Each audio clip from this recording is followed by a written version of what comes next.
So I was actually wrong about this. Fortunately, I'm gonna be able to tell my friend exactly what the problem is. Unfortunately, I'm gonna have to tell him that he's gonna have to shell out some dough to get this fixed, because I'm not gonna do it. Today I've got this car that my friend brought me saying that the air conditioning is blowing warm. So we've got to figure that out. Specifically when it comes to recharging and diagnosing the air conditioning in a car, there is a machine that's pretty essential and can be very expensive. However, we are going to give you some workarounds so that you can do this AC diagnostic yourself. If you were to take your car into a shop and just say, hey, diagnose my AC and fix whatever's wrong, you could easily end up with a multiple $1,000 bill. Because the reality is, some shops out there don't want to go through the tedious process of diagnosing exactly what's going on in the AC system. And they tend to diagnose by just replacing components, hoping to cover the problem. Guess who ends up footing that bill? You do.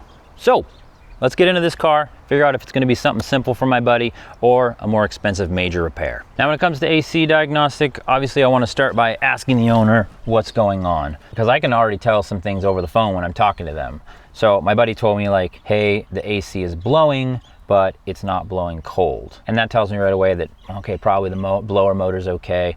But we might have a refrigeration problem. Another thing I really like to ask is, how fast did the problem happen? So did it happen overnight that it started blowing warm, or was it over a month that it slowly got worse and worse? In the case of my friend, he said that over time it slowly got warmer and warmer. So in my head, it's pointing more towards leak. Another thing that I really like to ask is, have you done anything? Because a lot of people like to go out and buy cans of refrigerant or whatever, and I need to know what they've tried. In this case, he said that he's refilled it using the can and that it temporarily made the AC blow colder and then it went away again. So that's a big clue to me, again, pointing more towards a leak. Okay, with the car on now, I'm gonna see what I can find for myself. So the first thing is gonna be stuff that I can see. So I'm looking for the light on my AC button. Because if the light doesn't go on under the AC button, that tells me air conditioning compressor probably isn't firing. So even though the system is on, it's not working at the compressor level. A lot of people say their air conditioning isn't blowing cold, but when I get into the car, there's actually nothing blowing. So there's a blower motor under the glove box, and I want to make sure that I can hear that thing actually forcing air out of the vents. If there's no air coming out of the vents, even when I go up to level 3, well, that could be that the system is cooling, but the blower motor is not actually getting the cold air out. But on this car, I hear the blower motor, there's air coming out of the vents, it's just not cold air. Another thing that I hear on this car is when I turn on the AC, a hissing sound starts underneath the dash,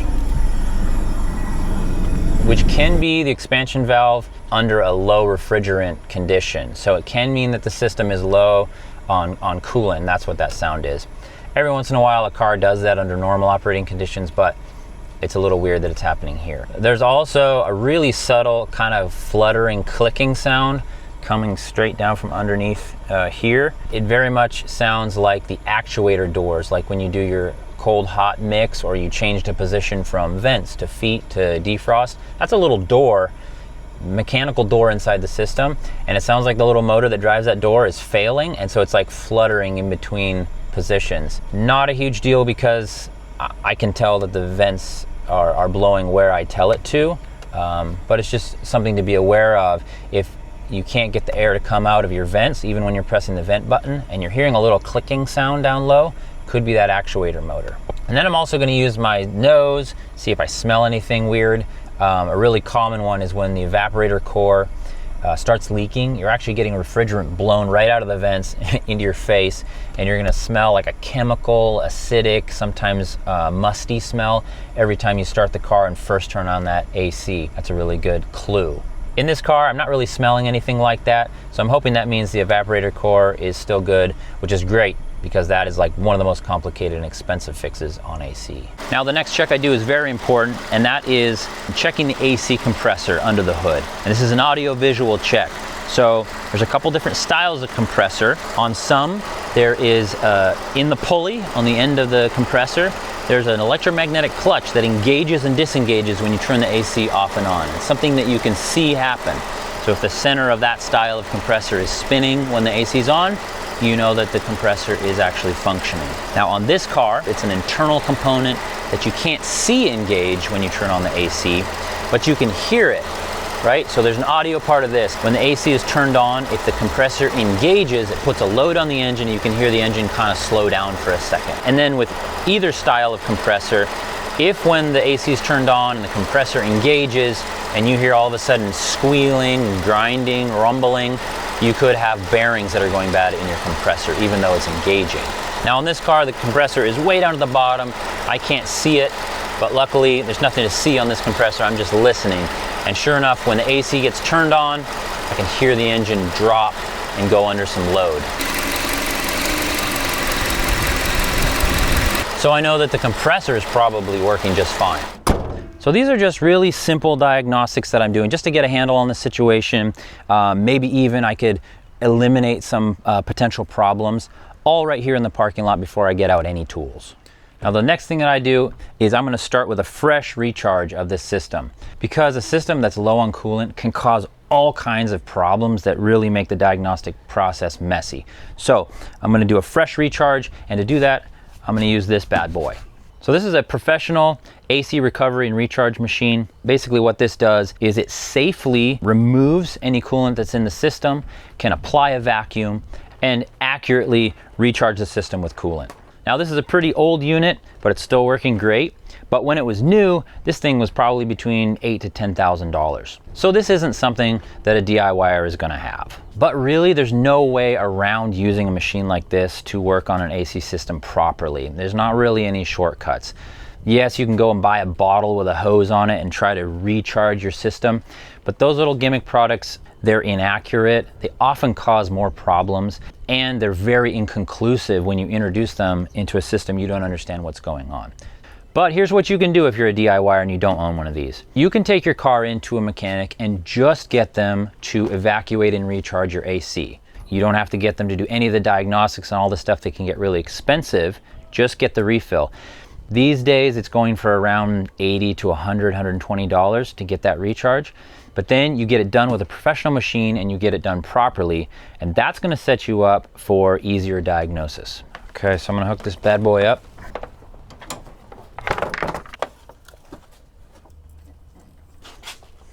Okay, I'm going to turn this on. So now I'm just using the machine to recover any refrigerant that's in the system.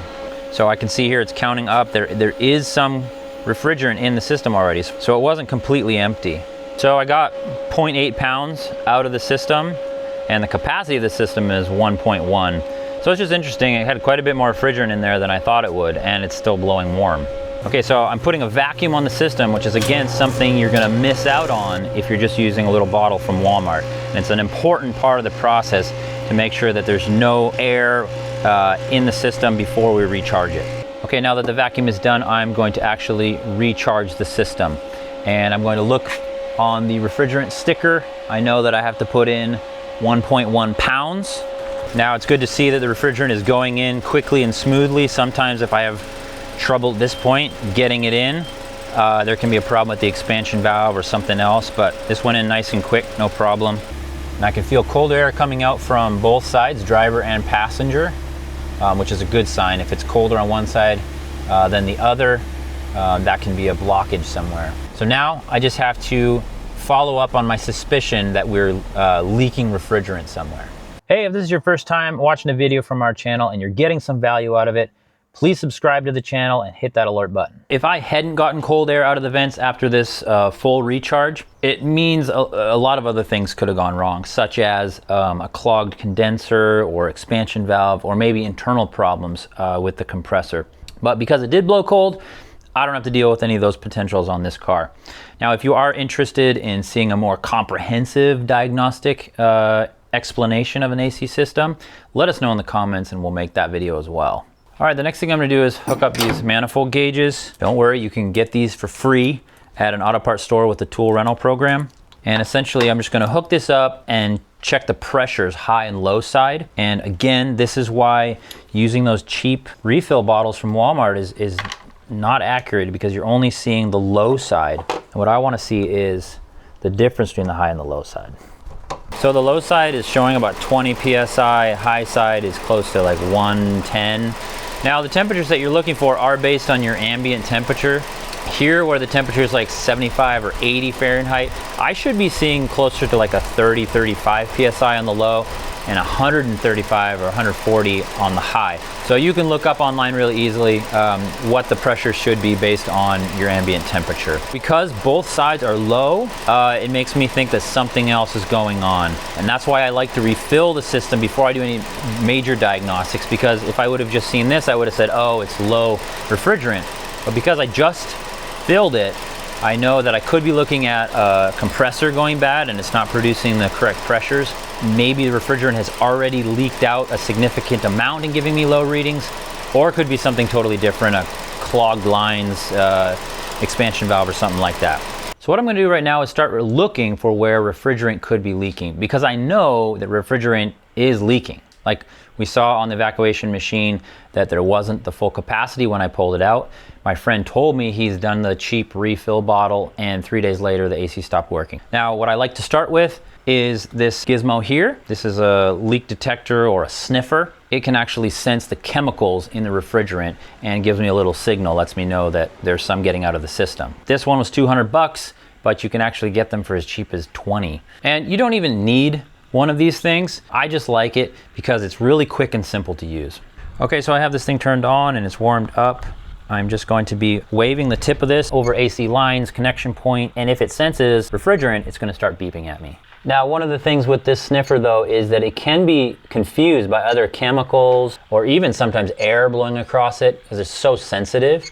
So that's one of the reasons I don't use this exclusively. If it starts beeping, then I can confirm with some other methods. For example, oftentimes if you measure the ports where you refilled, there's residue from the machine and it'll start beeping at you just by checking these ports. And it doesn't necessarily mean that they're leaking, it just means it's sensing something. So I'm also going to come down to the front where I can access the condenser, which is like this little radiator thing. This is a common place for it to leak. I'm just going to kind of go over the corners and sides. Often when a condenser goes bad, you can actually see wet spots on it too. All right, another spot that I always check is underneath, right where the AC evaporator drips out. So there's a little rubber hose where the condensation drips out, and if there's a leak in there, it's gonna be coming out of that hose as well. Whoa, okay. When I pull it away, it stops. So I got a big alert from the machine right as I scanned over the end of that drain tube. And actually, now that I'm looking closely at it, I can physically see fumes coming out from that drain hose. It's kind of hard to see on camera, but that means there's a hole in that evaporator. Gas is escaping out that hole, and that's where all my refrigerant is going. Okay, I'm pretty sure that that's where our leak is coming from, the evaporator core. But like I said, I like to confirm using another method. And another really common way to check for refrigerant leaks is using a UV dye. And essentially that gets circulated through the system and comes out at a leak point. And then with a black light or a UV light, you can see that dye really clearly and it tells you where the leak is.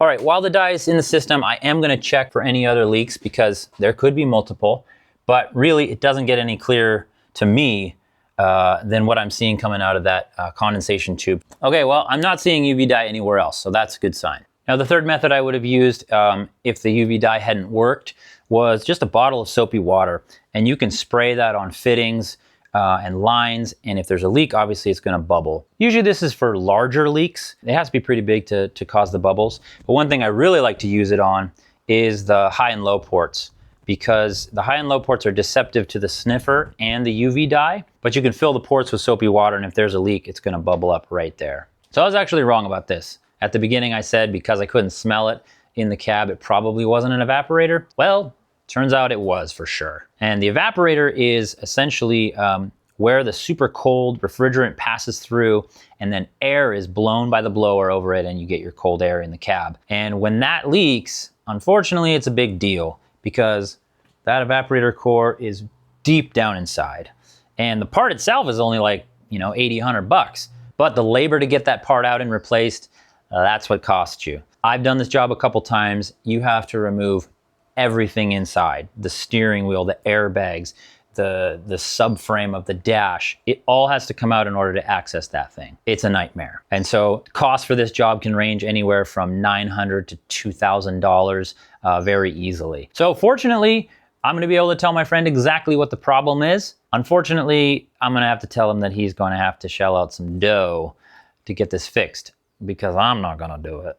Now, even though this car should probably go to a shop to get fixed, there are some other repairs that auto shops love to overcharge for that you can actually do yourself. And we made a video on the top 5. Check it out.